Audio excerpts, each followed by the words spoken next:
Prepare for the unprecedented. I'm about to admit I was wrong.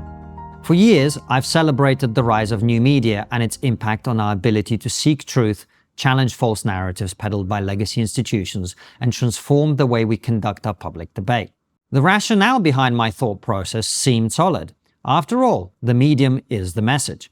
The reason I thought our conversations about politics, culture, and entertainment had become so fake was the rapidly shrinking soundbite and a media elite more interested in winning than learning.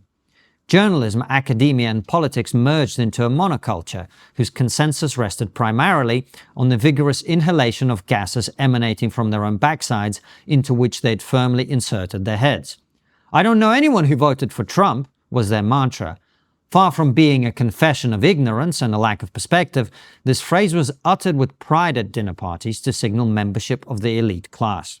The response from this contingent to the sequential dismantling of their core assumptions about the way the world works was an attempt to use credentialism to make reality go away.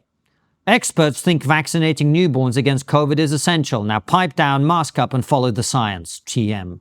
In decades past, absent the ability to make their voices heard, the proles would have had to grumble away about Big Pharma in obscurity, as people, mostly hippie lefties, had been doing for ages. But thanks to the technological revolution, which reduced the cost of running a major broadcasting channel from millions of dollars to the price of a smartphone, the era of gatekeeping was well and truly over. The discredited mainstream media continued to peddle lie after lie in an attempt to keep its political opponents from governing and being re-elected. But it then faced a powerful counterweight. Elon Musk ended the regime of censorship and enforcement bias in the digital public square of Twitter, declaring, "You are the media now," as major podcasts and YouTube shows secured audiences most mainstream media outlets can now only dream of. By the time of the last year's presidential election in America, the rise of new media had become undeniable, with many rightly calling it the podcast election. Curious, open-minded, inquisitive podcasters, unrestrained by the need to comply with corporate media message discipline and social media censorship, were finally able to speak freely, seek the truth, and debate controversial ideas in good faith in front of grateful audiences of millions. So far, so wonderful. After all, what could go wrong with democratizing information? Well, as it turns out, quite a lot. Just as the assumptions of the elite class were proved wrong by the actions of their fellow citizens during the era of Trump, Brexit, and COVID, the assumptions some of us held about the future of the media are now crumbling before our very eyes. With politics becoming the primary form of entertainment in Western society, more of us now get our news and opinions from entertainers rather than serious commentators, and, just as importantly, we often struggle to tell the difference between the two. Now, having transitioned from a career in comedy to my current role as writer, interviewer, and political commentator, I can hardly complain about the meshing of culture, politics, and entertainment. And I am not complaining. I'm merely pointing out that the incentive structures and thought patterns we would typically associate with the entertainment business are not the same as those we would expect to see in journalism and academia. This difference was perfectly illustrated in the recent debate between journalist and author Douglas Murray and comedian and podcaster Dave Smith on the Joe Rogan Experience, the world's biggest podcast. Officially, the full 3-hour discussion was mostly about the wars in Gaza and Ukraine, with Smith being in the so-called anti-war camp and Murray being a supporter of both Israel's campaign to eliminate Hamas and Ukraine's struggle to retain its sovereignty and independence. These conflicts and both men's positions have been debated endlessly. That part of the discussion is less relevant here. The much more interesting fault lines were exposed on the fringes of the debate. The conversation began with a discussion of Rogan's decision to host Daryl Cooper, a man described by Tucker Carlson as America's most important popular historian. Cooper himself has the self-awareness not to own the label of historian, instead describing himself as a storyteller. His latest work is a series whose aim is to show World War II from the perspective of the Germans. To those who have studied World War II extensively like Murray, Cooper's comments on Tucker Carlson's show and his podcast with Joe Rogan are obvious and frankly boringly familiar Nazi apologia. Far from being novel, the idea peddled by Cooper that Churchill was a warmonger who, quote, turned the invasion of Poland into a global war because, quote, he was funded by Zionist financiers, formed the core of wartime propaganda fabricated by Nazi spin doctor Joseph Goebbels. The argument that Cooper advances that millions of prisoners of war and civilians died on the Eastern Front because the Nazis failed to plan properly for the invasion is simply a lie. There is extensive documentary evidence which confirms that the reason millions of prisoners of war and civilians died on the Eastern Front is precisely because the Nazis succeeded in their plans. Because Murray is educated on this issue, he assumes that everyone else, including Smith, is too. Exasperated, he tries to explain that far from being revolutionary, these ideas have been pushed by discredited historians like David Irving for decades. Have you listened to his podcast though? Rogan interjects. It turns out Murray hasn't, and this is later used as evidence against him after the episode airs. Unlike Murray, I have listened to Cooper's podcasts, including the one about the history of Palestine that people often cite in his defense. He details the persecution of Jews preceding the events he covers, and so he couldn't possibly be anti-Semitic, is their argument. From this, they conclude that he couldn't possibly be a Nazi apologist. The reason they make this logical error is that in the entertainment world, words do not have meanings, they have feelings.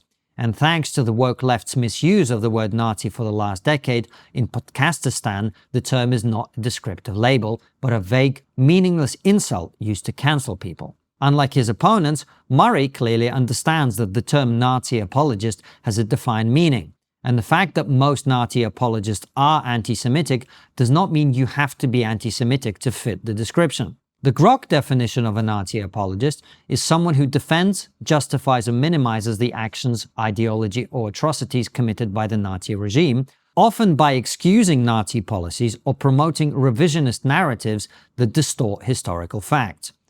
Since Cooper does precisely this in several appearances on major podcasts, how his series on Palestine would change this reality is clearly as confusing to Murray, who hasn't listened to it, as it is to me, who has. Indeed, one of the main areas of misunderstanding in the discussion is the role of expertise. He doesn't claim to be an expert, is Smith's riposte to Murray's suggestion that Cooper doesn't know what he's talking about. He uses the same defense when Murray questions Smith's own willingness to opine on geopolitics. The central critique of Murray here is that he's arguing from authority, which is what the mainstream media has done for years to gaslight the public about everything from transgenderism to COVID to war. Smith and his supporters argue that the concept of expertise has been so discredited that he, and anyone else for that matter, is entitled to express any view about any issue they want. The audience, they say, can judge these views for themselves. Murray's attempt to dismiss such views on the basis that they don't align with expert opinion is seen as an ineffective argument at best and an attempt at credentialism at worst. There's a sliver of truth to this criticism. Engaging the argument someone is making directly is a much more powerful approach. But to suggest that arguments from authority are entirely invalid is silly. Almost everything you believe is based on an argument from authority. Light bulbs, for example, are a fairly unsophisticated and omnipresent part of our lives. Yet the number of people watching this video who are capable of explaining how they work without resorting to arguments from authority will be vanishingly small. I'm not just talking about the fact that most people couldn't explain how electricity works. I'm talking about the fact that almost everyone who can will only be able to do so by quoting the work of other people rather than experiments and research they themselves have conducted. While Rogan seems to side with Smith in this exchange, it is highly unlikely he would adopt the same approach to his own areas of expertise. When it comes to mixed martial arts, his interview guests are the best of the best.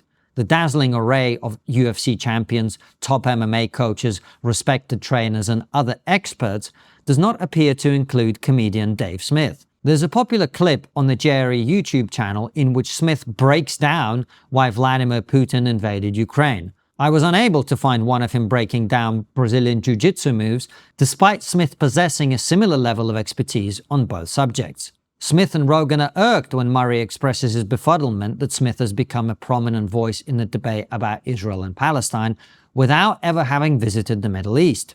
The shock at the idea that someone ought to see things with their own eyes before commenting on them is palpable. Indeed, in the aftermath of the debate, Smith promoted a popular video in which Murray's statements to this effect are contrasted with his previous ridicule of the concept of lived experience. This is very low-quality thinking. If you do not see things with your own eyes, your opinions are by definition not your own. They are an agglomeration of opinions and facts you have gathered from other sources whose veracity you cannot properly evaluate. That doesn't necessarily make them wrong. Indeed, most of our opinions about most things are not our own. You know why? Because we get them from people we consider to be authorities on the subject in question. You might call them experts. The great trick being deployed here is to allege that experts can't be trusted while relying on a different set of experts. On Ukraine, the non-expert Smith is using the ideas of people he considers experts like John Mearsheimer and Jeffrey Sachs. On World War II, the non-expert Cooper deploys the arguments of people he considers experts like David Irving, and so on and so forth. All opinions are valid and should be given a hearing, scream the people whose entire media diet is made up of people who only push the narrative they prefer. This is where Smith obtains the arguments he makes about countries he's never visited, from other people. And the arguments are then judged not on whether they're true, something Smith does not have the ability to assess, but on whether they sound true. This is why he routinely makes basic cognitive errors of the kind I described the last time he and I sparred over my viral Israel video. As for experience, the woke concept of lived experience was not ridiculed because experience doesn't matter. You would have to be deeply dishonest to deny that experiences are informative. If Michael Jordan claimed that there's a correct way to dunk a basketball based on his experience and his conversations with Kobe Bryant, do you imagine that Smith and his defenders would screech about MJ just using arguments from authority and lived experience? The reason many of us pushed back against the concept of lived experience, other than the grating tautology, is that it was used as a way to say you can't have this opinion on a certain societal issue because of your race, sex, and/or sexuality. This expanded the concept of experience from being personal experiences that all of us as individuals have to a kind of generalized knowledge that certain groups allegedly possess by virtue of their skin color or other immutable characteristics. If Murray had claimed that Smith is unqualified to comment because he's not a Middle Easterner, for example, his critics would have a point. Instead, he merely pointed out that Smith might become more informed by visiting the region he opines about with such confidence and regularity. Which brings us finally to the biggest sticking point of all. This is the strongest evidence of thought policing I've ever seen, says a popular comment under the debate video. And it's true. On numerous occasions throughout the discussion, Murray commits the greatest sin available in Podcastistan, suggesting that certain people shouldn't comment on certain things and that others should not elevate their voices. Such is the inability to think clearly about this that you would almost certainly receive less pushback for denying that slavery harmed Black Americans or claiming the Holocaust didn't happen. They simply no longer understand the difference between censorship, this must be banned, and morality, this is a bad thing to do. The world of entertainment is not driven by truth-seeking, and the claim that someone's ideas are false is no longer an effective critique.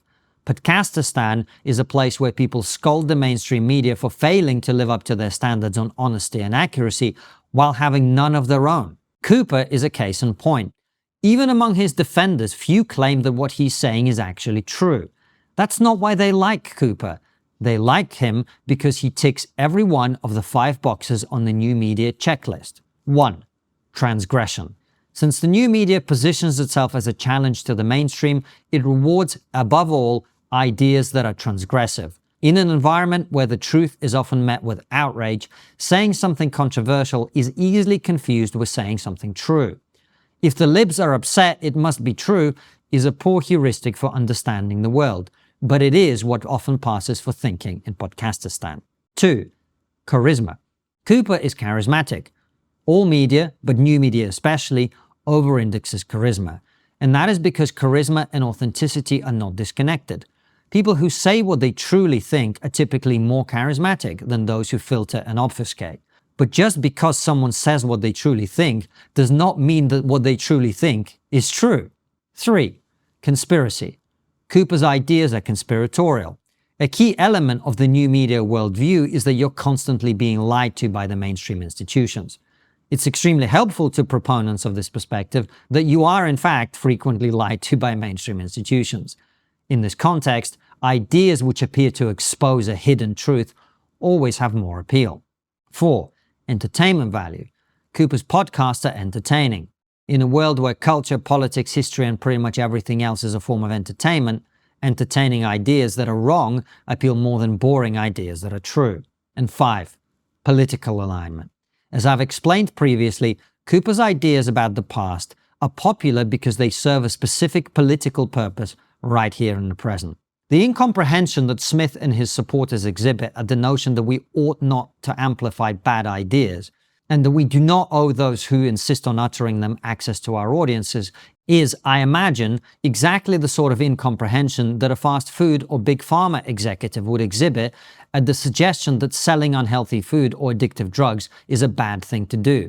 It's a free country, man! If big pharma and big food can poison your body, why can't Cooper poison your mind? If you enjoyed these videos, you should know that they're available in my Substack days, weeks, and sometimes months ahead of time. Head on over to konstantinkisin.com and subscribe today. The news we consume shapes how we view the world. But what happens when the stories we see are filtered through the lens of bias and hidden agendas? That's where Ground News steps in. Ground News is the app I use to cut through the noise and get closer to the truth. It's designed to uncover bias and show you the full picture. Visit ground.news/TRIGGERnometry to see how it works for yourself. The blind spot feed is a game changer. It reveals stories that either the left or the right are ignoring. For example, here's a story I found on Ground News. Nigeria is admitted as a partner country of the BRICS bloc. Interestingly, out of 108 sources, only 4 outlets on the right covered this. And here's a story almost entirely absent from left-wing coverage. Study finds TikTok suppresses anti-China content influences opinions. Ground News doesn't just show you the headlines, it provides insights like the number of sources reporting on a story, their bias, and their reliability. You won't find this level of transparency anywhere else. Right now, Triggernometry viewers who subscribe through our link can get 40% off the Unlimited Access Vantage plan, the same plan we use. Just click the link in the description or scan the QR code and subscribe at ground.news/Triggernometry. Your subscription helps Ground News bring transparency back to the media, something that I fully support.